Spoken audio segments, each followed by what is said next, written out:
The crystalline spires of Research Station Epsilon 9 pierced the violet sky of Kepler 186, their surfaces reflecting the light of the distant red dwarf sun. Among the various species conducting research on this remote outpost, Nathan Rivers stood out not for his human appearance, but for his complete absorption in his work. As the station's lead xenobotanist, he spent his days studying the strange, bioluminescent flora that thrived in the planet's dim light. Unknown to Nathan, he was being watched. From the shadows of the station's hydroponics bay, Zarat Teleth observed the human with an intensity that went beyond mere curiosity. As a member of the Vysari, an ancient species known for their hunting prowess and genetic sophistication, she should have been above such fascination with a supposedly lesser species. Yet there was something about this particular human that defied her people's prejudices. His hands moved with surprising gentleness as he tended to the alien plants, his brown eyes lighting up whenever he made a new discovery. Unlike the brutish warriors her people's histories depicted, Nathan showed a patience and dedication that stirred something unexpected in her. The station's artificial day cycle was drawing to a close when Nathan finally looked up from his work, stretching his tired muscles. As he turned to leave, his gaze swept across the hydroponics bay, and for a brief moment their eyes met. Zara didn't flinch or retreat. Her silver-scaled skin caught the dim light, and her iridescent eyes held his gaze with an unwavering intensity. "I didn't realize anyone else was working late," Nathan said, his voice carrying a mix of surprise and professional courtesy. "I'm Nathan Rivers, Xenobotany Department." Zara stepped forward, her movements fluid and precise. At 7 feet tall, she towered over him, her elegant frame combining strength with an alien grace. "I know who you are," she replied, her voice carrying harmonic undertones typical of her species. "Your work with adaptive plant genetics has caught my attention." Nathan's eyebrows rose slightly. The Vysari weren't known for their interest in botanical research. Their reputation centered around their roles as hunters and genetic architects, treating most other species as either potential prey or raw material for their endless biological experiments. "That's unexpected," he admitted, gathering his courage. "The Vysari don't usually show interest in plant genetics." A smile played at the corners of Zara's mouth, revealing glimpses of sharp teeth. "Perhaps it's time we broadened our horizons. Your species has achieved remarkable progress in genetic manipulation, despite your technological limitations." The words could have been condescending, but there was something else in her tone, genuine curiosity, perhaps even admiration. Nathan found himself relaxing slightly, professional interest overriding his initial caution. "Would you like to see what I'm working on?" he offered, gesturing toward his research station. "I've been studying how the local flora adapted to utilize the red dwarf's limited light spectrum. The implications for genetic adaptability are fascinating." Zara moved closer, her tall frame casting a shadow over his workstation. "Show me," she commanded, but her voice had softened. As Nathan began explaining his research, he failed to notice how her eyes studied him more than the specimens he presented. The hours slipped by as they discussed genetic markers and adaptation mechanisms. Zara's knowledge of genetics far surpassed Nathan's expectations, and he found himself drawn into increasingly complex discussions. Yet beneath their scientific exchange, something else was building, a tension, an awareness that neither of them acknowledged. As the station's night cycle approached, Zara finally stepped back. "Your insights are valuable," she said, choosing her words carefully. "I would like to continue this discussion. Tomorrow?" Nathan nodded, trying to ignore the strange flutter in his chest. "Same time." "I will find you," Zara replied, her words carrying a weight he couldn't quite decipher. As she turned to leave, her scaled skin shimming under the bay's lights, Nathan couldn't shake the feeling that he had just stepped into something far more complex than a simple scientific collaboration. What he couldn't know, was that Zara had already marked him. Among her people, such fascination with another species was more than forbidden, it was dangerous. Yet as she moved through the station's shadowed corridors, her thoughts remained fixed on the human botanist. His species' genetic potential was supposed to be her only interest, but something else had taken root, something that would challenge everything her people believed. The hunt had begun, though neither of them realized it yet. And like all hunts, it would end either in capture or escape, in triumph or tragedy. But this time, the hunter might prove just as trapped as her prey. The tension in the Vysari High Council chamber was palpable as Zara stood before her peers, their iridescent eyes fixed upon her with a mixture of suspicion and concern. The past month's surveillance footage from Research Station Epsilon 9 played behind her, showing her frequent interactions with Nathan. "You spend an excessive amount of time with this human," Elder Kevath's harmonics carried disapproval. "Your mission was to assess their genetic viability, not to socialize." Zara maintained her composure, though her scales rippled with subtle color changes, betraying her inner turmoil. The human's knowledge of adaptive genetics provides valuable insights. His research could accelerate our understanding of. "Enough," Kevath interrupted. "We've received reports of your behavior. You watch him even when he's unaware. You've accessed his personal records multiple times. This goes beyond scientific interest." She couldn't deny it. Her fascination with Nathan had grown beyond her control. She found herself memorizing his habits. Habby hummed old Earth songs while working, the way his eyes crinkled when he smiled, his unwavering dedication to understanding alien life forms. Even now she could sense him moving through the station, his biorhythms as familiar to her as her own. "Your assignment is terminated," Kevath announced. "Return to Vysaria immediately for reassignment." But Zara had already made her decision. As she left the council chamber, she activated a series of carefully planned protocols. Within hours, Nathan would be transferred to a remote research facility, or so the falsified orders would claim. In reality, she had arranged for his accidental rerouting to an abandoned outpost on the planet's far side. The hunt proper was about to begin. Nathan noticed something was wrong the moment he boarded the transport shuttle. The pilot's responses seemed scripted, and the flight path didn't match standard protocols. When the shuttle landed at a derelict facility instead of the promised research center, his suspicions were confirmed. "What's going on?" he demanded, but the pilot had already sealed the cabin and initiated takeoff, leaving him alone in the dusty courtyard of what appeared to be an abandoned mining operation. The facility's walls rose around him like the ribcage of some ancient beast, its metal bones picked clean by time and the planet's caustic storms. As night approached, the temperature plummeted, forcing him to seek shelter inside.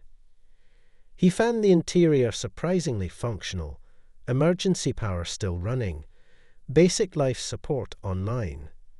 Someone had prepared for his arrival. The realization sent a chill down his spine that had nothing to do with the cold. "I apologize for the deception." Zara's voice echoed through the facility's comm system. "But we needed privacy." Nathan's heart raced as he scanned the shadows. Privacy for what? "To understand," she replied, her voice closer now. "My people believe humans are merely resources to be studied and harvested. But you're more than that. You've shown me something they refuse to see." He backed away from the sound of her voice, though he knew it was futile. If she wanted to find him, she would. And what's that? Potential. She emerged from the shadows, her scaled skin adapting to match the dim lighting. Not just genetic potential, but something more fundamental. Your species shouldn't be capable of what you achieve. You're physically weaker, technologically behind, yet you continuously defy expectations. You, Nathan, defy expectations. So this is what? An experiment. He tried to keep his voice steady, fighting the urge to run. Another Vysari study of human behavior under stress. Zara moved closer, her movements predatory yet somehow hesitant. No, this is me choosing to understand rather than simply observe. My people will punish me for this transgression, but I need to know. What makes you different? What makes you fascinating? The air between them crackled with unspoken tension. Nathan realized he should be terrified, but something in her voice, in the way she moved, suggested this was more than a hunter stalking prey. She was risking everything, her position, her standing among her people, for this moment. You could have just asked, he said softly. Would you have understood the cost, the significance? She was close enough now that he could see the subtle patterns shifting beneath her scales. My people do not form attachments to other species.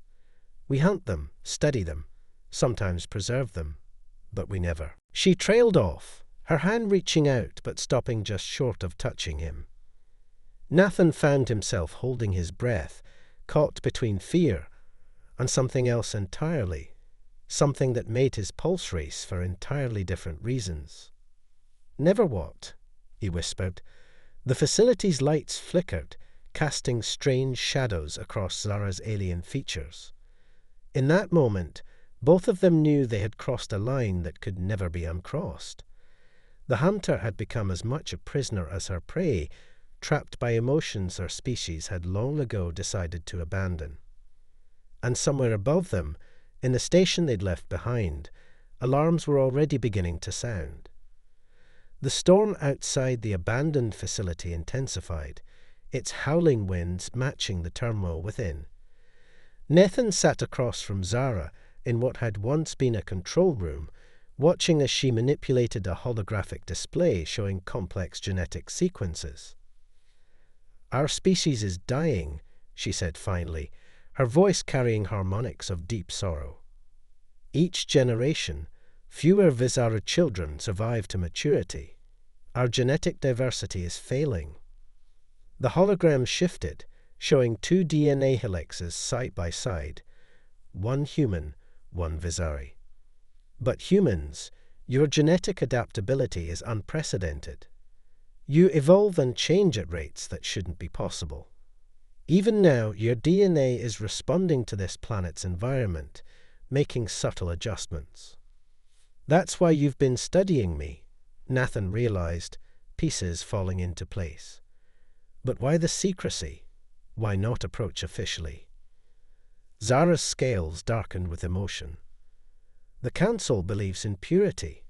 They want to extract what they need from human DNA without contamination. They would harvest your species like resources, taking what they need without regard for individual lives. She stood, her tall frame casting shadows in the emergency lighting. But I've seen another way. Your research on adaptive genetics. It suggests possibility of willing cooperation, of mutual benefit. We could save my people without destroying yours. A distant explosion rocked the facility. Zara's head snapped toward the sound, her posture tensing. They found us sooner than expected. Who? Nathan asked, though he already knew. Vysari hunters. The Council must have tracked my movements. She moved to the door, her movements fluid and predatory. They'll kill you to prevent the knowledge of our weakness from spreading, and they'll recondition me. The way she said recondition sent chills down Nathan's spine. There has to be another way. Zara turned back to him, her iridescent eyes intense. There is, but it requires trust, something neither of our species is good at giving. She extended her hand, scaled palm up. I can protect you, get us both to safety, but you'll have to let me. Link with you, share genetic material. Nathan's heart raced. You mean? Not like that, she said, a hint of amusement in her harmonics. A simple exchange of genetic markers. It will let me mask your biosignature, make you harder to track, but it's intimate. By my people's standards, it's practically taboo. Another explosion, closer this time.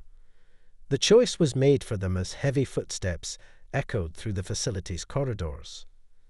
Zara moved with lightning speed, pressing her palm against Nathan's chest. He gasped as warmth spread through him, his vision blurring momentarily. When it cleared, something had changed.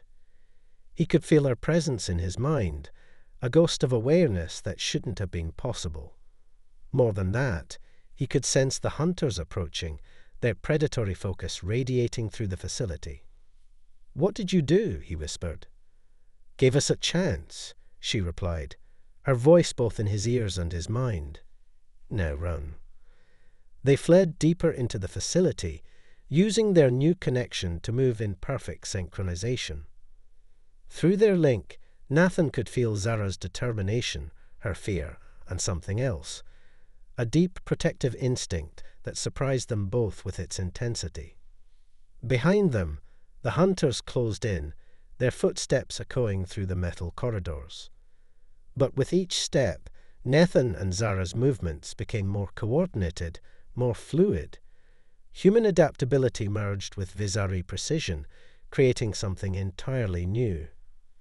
And in that fusion of two species, both of them realized that they had stumbled upon exactly what they needed, not just to survive, but to thrive. If they could just stay alive long enough to prove it. The facility's lower levels beckoned, promising either sanctuary or a trap. As they descended into the darkness, their shared consciousness hummed with a single thought. Whatever waited below, they would face it together.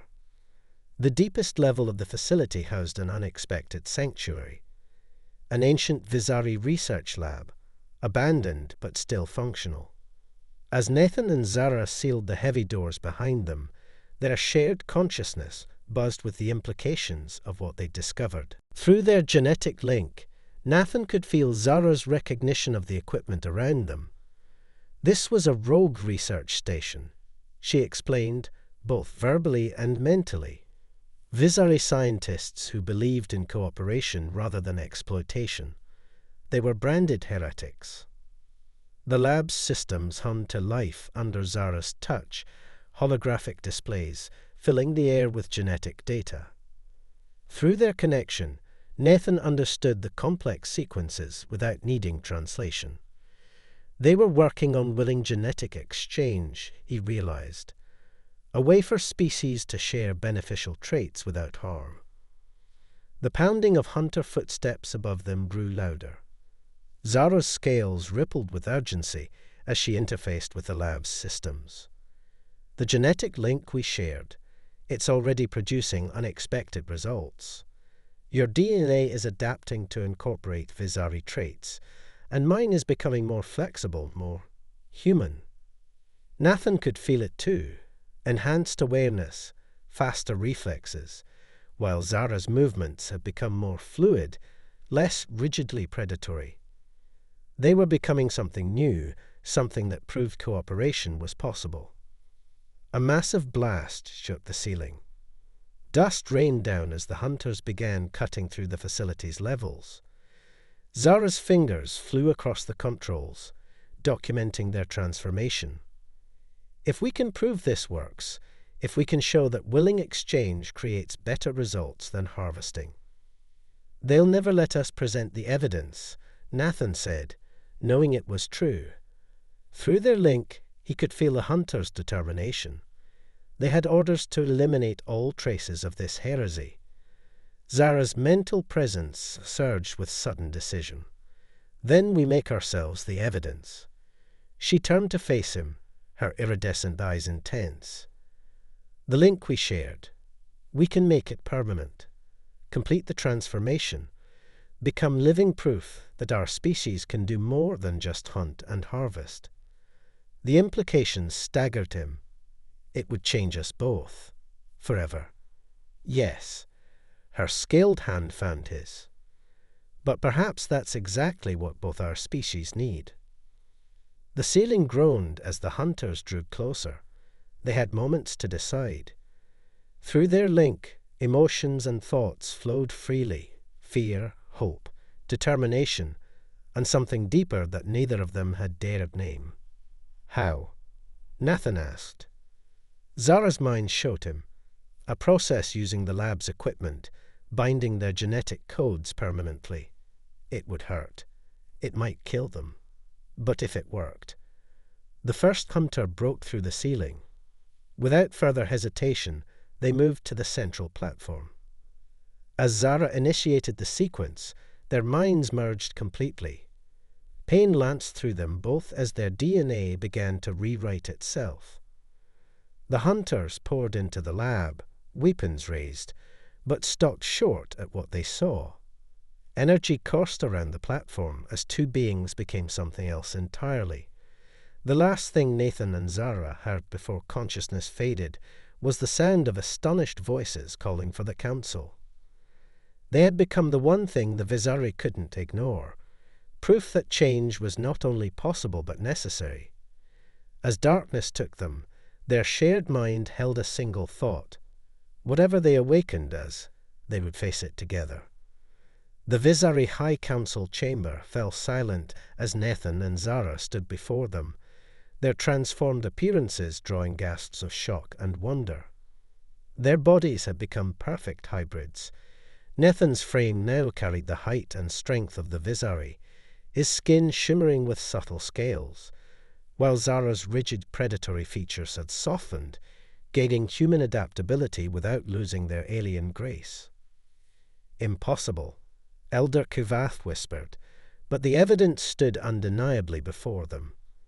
Through their permanent link, Nathan and Zara projected their shared consciousness, showing the council everything: the successful genetic merger, the enhanced abilities, and most importantly, the solution to the Vysari's genetic decline. "Our transformation proves that willing cooperation yields greater results than forced harvesting." Their merged voices resonated through the chamber. "We are neither human nor Vysari, but something more. The next step in both our species' evolution." The Council's bioscanners confirmed what they claimed. Their hybrid DNA showed unprecedented stability, combining human adaptability with Vysari strength. More importantly, it provided a template for saving the Vysari race without destroying humanity. But all fears die hard. "This is dangerous," another elder argued. "If we allow this knowledge to spread, it will destroy our way of life. The Vysari have always been hunters, not collaborators." "Your way of life is already dying," Nathan and Zara responded. "Change or extinction. Those are your choices now." Through their link, they felt the Council's resistance wavering. The evidence was irrefutable. Their hybrid form demonstrated possibilities that centuries of traditional Vysari genetic science had failed to achieve. "If we accept this," Kuvath said slowly, "what do you propose?" "A pneumocord," they answered. "Voluntary genetic exchange programs. Collaborative research. A future where both species grow stronger together rather than one consuming the other." The council chamber erupted in debate. Hours passed as ancient protocols were challenged, new possibilities considered. Through it all, Nathan and Zara stood united, their merged consciousness a living testament to what could be achieved. Finally, Kuvath rose. "The council has decided. Your evidence cannot be ignored. We will establish the protocols for voluntary exchange under your guidance." It was a victory, but they knew challenges remained. Not all would accept this new path easily. Through their link, they shared a moment of private triumph and determination. The hunt is over, Zara's thoughts whispered in their shared mind. No, Nathan's consciousness responded. It's just beginning. But this time, we hunt for understanding, not conquest.